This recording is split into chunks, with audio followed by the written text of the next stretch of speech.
Voltamos ao vivo com o nosso programa de entrevistas. Hoje nós temos o nosso convidado ilustríssimo, professor Sérgio Rocha. Tudo bem, professor? Tudo bem, tudo ótimo. Eu estava estudando sobre o socialismo e me surgiram algumas dúvidas. Eu gostaria que o senhor pudesse respondê-las ao vivo aqui para nossos telespectadores.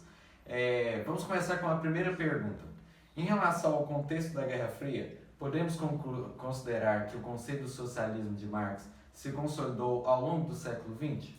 Socialismo até que dá para aceitar quando nós dizemos que eles tentavam dividir tudo entre todos, mas ainda tinha um governo forte mandando nas pessoas. Então era um mais ou menos socialismo misturado, digamos, com uma ditadura militar. Tá? O povo nunca foi feliz nessa sequência. Agora, quando se fala em Karl Marx, o que ele sonhava mesmo era com o comunismo, onde não teríamos um governo forte, as pessoas saberiam o que fazer e o que desenvolver dentro do país, certo? Então, comunismo, eles nunca chegaram nem perto de conseguir isso. Socialismo, até que dá para aceitar, mas comunismo do Karl Marx, não. Muito interessante esse posicionamento do senhor. Então, agora vamos passar para a nossa próxima pergunta. O que de fato aconteceu para ruir o Império Socialista?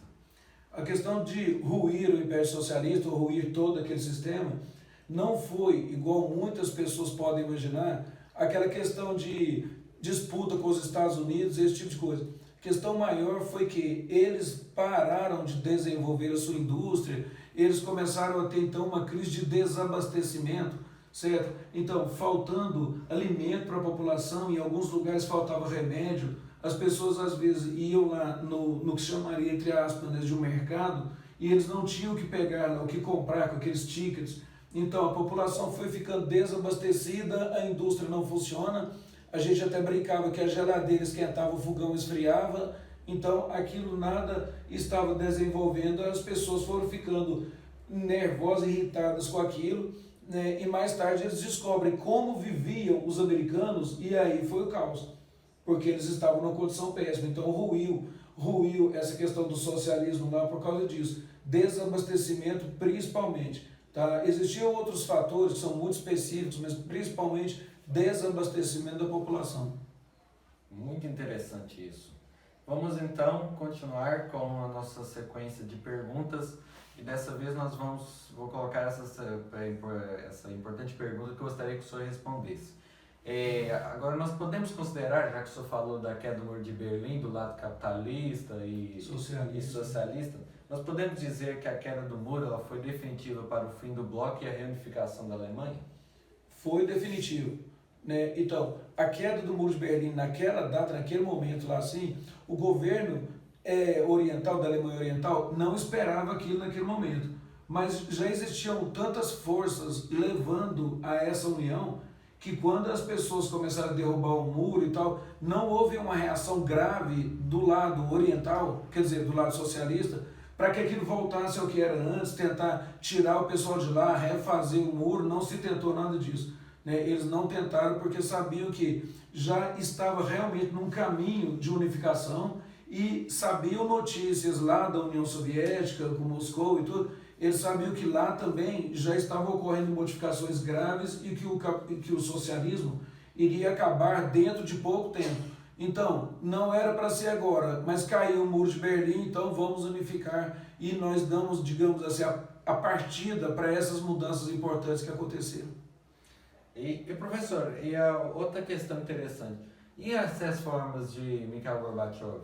Mikhail Gorbachev, no caso aí já a União Soviética, ele fez algumas reformas importantes. Mas aí é o seguinte, quando a gente fala em reforma, nos vem a palavra em russo lá, que é a perestroika. Só que antes da reforma, ele fez o quê? Ele fez a abertura. Ele mostrou para o povo soviético como estava vivendo o povo americano, como o povo soviético estava sofrendo já há muito tempo por causa dessa questão de ser ou não ser socialista. Então, a primeira coisa é a abertura, chamada glasnost. Então ele fez a abertura, ele deixou que as pessoas tivessem informações sobre o resto do mundo inteiro, quebrou aquele muro, digamos assim, que cobria toda aquela União Soviética lá assim, ele deixou o povo ciente do que estava acontecendo, Aí vem o que? A perestroika, a mudança. Né? Ele sabia que o povo iria sofrer com isso, mas a mudança era necessária e foi isso que aconteceu. Né? A União Soviética se desfez em 15 repúblicas e todas elas se tornaram repúblicas capitalistas. Muito obrigado então, meu professor. Nós vamos encerrar nosso tempo agora, por causa da novela das 9, vamos encerrar a nossa programação. Mas eu gostaria de agradecer a participação do senhor, muito obrigado. E voltamos na próxima semana com o senhor respondendo novas perguntas dos telespectadores. Muito obrigado A todos.